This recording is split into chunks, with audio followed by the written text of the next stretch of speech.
भैया समाज जिंदाबाद हुए। खेसारी लाल यादव हिला के रख दिए हैं इस बार भी नवरात्र में। काहे कि खेसारी लाल यादव समय समय पे गाना दे रहे बाड़े। क्या बात कर रहे हैं? हर 2 दिन पे गाना रिलीज हो रहा है खेसारी लाल यादव के।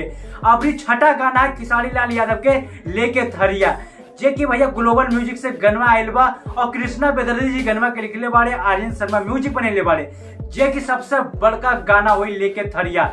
काहे कि भाई खेसारी लाल यादव एक ही शूटिंग में बार बार कर रहे बाड़े, मतलब एक ही जगह में बार बार शूटिंग कर रहे बाड़े, वही से बार बार एकदम गाना पे गाना ला रहे बाड़े।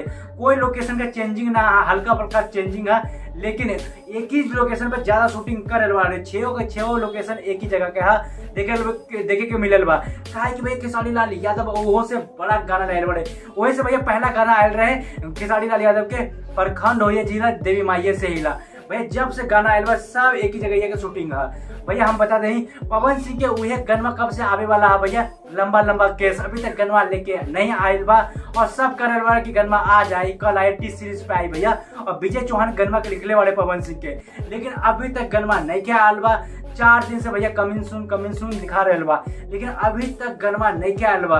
इस बार खेसारी लाल यादव के बोलबाला है भैया, काहे कि भाई 6 गाना दे दिले बाड़े, विटामिन के तरह काम कर रहे बा। पवन सिंह बहुत पीछे रह गए बाड़े इस बार। कमेंट करके जरूर बताइए इस बार नवरात्र में केकर ज्यादा गाना बजी। खेसारी लाल यादव को बजे रहा 6 नंबर पे, 3 नंबर पर ट्रेंड करल बा। अभी तक केकरो भी भोजपुरी इंडस्ट्री में केकरो गाना भक्ति अभी ट्रेंड नहीं के करल बा। और नीलकमल सिंह तो अभी तक गए भी नहीं के लिए बाड़े। कमेंट करके जरूर बताइए गनवा वायरल हो कि ना हो खेसारी लाल यादव के।